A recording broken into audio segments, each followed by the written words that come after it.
What's up? This is going to be a class tier list for beginners. This is going to be heavily based on which character can you master this game with the fastest. And that all comes down to really how many variables a class has. Um, and this is also going to be revolving around PvP, because another huge variable some of these classes have is they are more required to know what the other classes do when you're playing them. Some characters you don't need to as much know what the other classes do. So we'll take that into consideration. Now, this is not going to be based off which character is, better than the other. So keep that in mind also. Now, we'll start with Black Arrow. This is in no particular order, by the way. But we'll just start with Black Arrow. Their abilities are pretty simple. They have different arrows that they can shoot. They have different traps or utility stuff that they can use. And remember, this is a very knowing when to attack game and knowing when to defend. You need to know those things. That's like the big skill difference in this game. The only thing with Black Arrow is as you're dealing damage to people from so far away, you don't want them to just be healing up. So your big thing is you have to know when you're allowed to close that gap between them. As you get them lower health, knowing when to close that gap to where they can't just turn around and kill you. They're forced to keep on running. But in that way, you also need to know what abilities the other characters have, to where you're not just, oh, they have this ability, I'm screwed then. We'll put them at C tier. All right, now let's talk about Sorcerer. Sorcerer's abilities, they're all really simple and everything. They have a cool sniper ability. But most of their abilities are a lot closer range than you'd think, than most sorcerers would be in any other game. And for that reason, they do hit really hard, though. They do hit very hard. They're very glass cannon like. But you are really required to know what the other classes do, and you must not miss your abilities. You're punished a lot harder for missing your abilities on Sorcerer. And since you have to play closer, you really need to know what the other classes do, so you don't get punished too hard. And for that reason, I will be putting him D tier. Now remember, this does not have anything to do with how good the class is, because this would all be different. This is what it takes to master the game. Very important difference when it comes to learning the game. The learning curve with Sorcerer is going to be, when you can finding out the situations where you cannot miss, where it's impossible to miss, where the ability will land.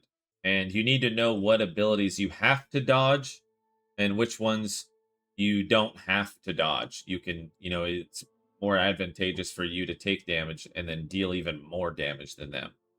All right, let's talk about Mercenary.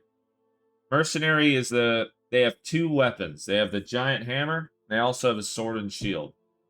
Sword and shield has multiple dashes, good for gap closing. You're also able to parry other attacks. But the hammer also lets you be able to completely ignore people attacking you and just out damage them. In that way, it's really cool. They're a really simple class, but you have a lot of room to grow in this class, and it'll feel really good learning it.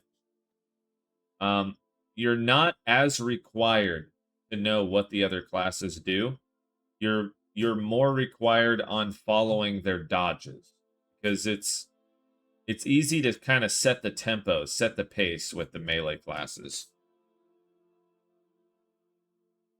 And so for that reason, I would put them at A tier.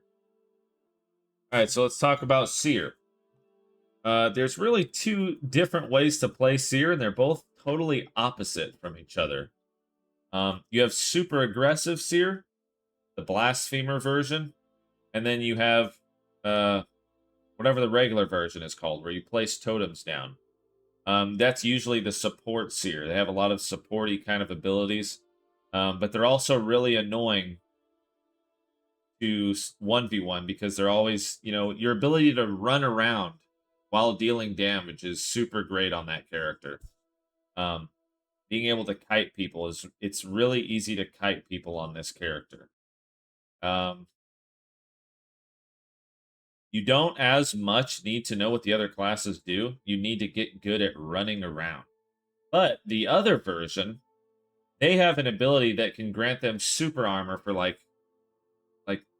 7 seconds or something like that. Super armor lets you not get staggered so you can just keep on swinging and you'll never get staggered. Really super strong ability. Anyone's running away, you can jump on top of them and stun them. You can also pull people to you. You just go in there swinging. Um, and so the big thing you need to learn here is the dodges. You don't even need to learn people's characters as much. You need to know when the right time to dodge is. Not waste your dodges. You don't want them to heal. So you need to be able to get good at staying right up there with them. Really kind of a crazy character. It's cool that you can go on, there's both sides of the coin, super aggressive or super passive, sort of. But anyway, for that reason, I'd put them at B tier. Pretty easy to learn. Good class. This is a good class to start with. These are all good classes to start with. You can start with any of them. But some just have a lot more variables that you need to learn when you're getting into the PvP stuff.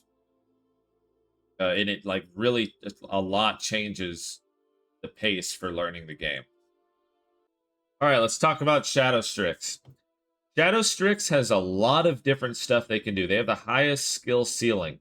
There's an easy mode way that you can play them where you're just throwing Crowstorm and you're just running around trying to hit Crowstorm and you're stunned and that's it. They're the slipperiest character in the game. But eventually, Crowstorm's not going to work anymore. It's an extremely easy ability to dodge. All the good players, they're learning what abilities you have, and then they're fighting you. And then they're committing to you harder because they know what to expect, what to predict, and everything. And eventually, Crowstorm will just not work as easy anymore. But with that, your ability, when you get good at that character, your ability to be as close to the enemy as possible without being in danger, meaning you need to know what all the abilities they have, what they do, their ranges, and everything. You will have it'll massively buff your character knowing all of that. They're a super slippery character, so using that slipperiness to stay in close and slipping out when you have to, going in dealing massive amounts of damage. They hit super hard. The skill ceiling is just really high with this character. There's a lot of stuff you can do. So they will go at D tier. All right, now the Withered Knight.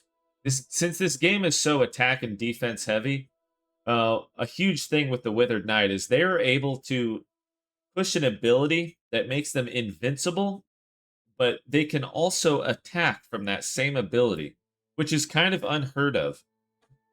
They also have an ability that turns them into Lightning McQueen, makes them faster than everybody. So it makes resetting fights really easy with this character. But yeah, being able to get so many reps in your fighting because you can hit that ability and go invincible. While you're also invincible, you can also be healing while you're invincible, which makes it crazy value out of your heals. Because anytime you attack someone after they've used a potion, it will stop the healing from the potion. And the Withered Knight can counter that by just putting up their shield wall. Which a lot of people do not use, by the way. They don't know about this yet. When I do this next Withered Knight guide, I'll talk more about it. But, yeah, that's why Withered Knight goes in S tier. Their abilities are simple. You're not required to know any of these abilities, to master them quickly. Easier to just get a lot more reps in without being punished.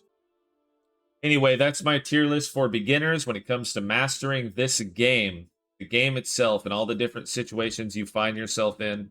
Um, Withered Knight is able to just go full attack or full defense. You can commit to either one of those. Um, and then you can also attack while you're in full defense, and you can also full defend while you're in attack. Um, that's probably my favorite thing about this class. Aside from the way they look, the way they look is super cool. I mean, that's a huge reason why I wanted to play them because of how they look. All the classes are really cool. Which one are you guys maining? And what is your favorite thing about that class? I'd be curious to know what you guys like about your character so much. But yeah, I'll have some guides coming up soon. Um, I'll be doing a Withered Knight guide really soon. But anyway, I'll see you in the next one.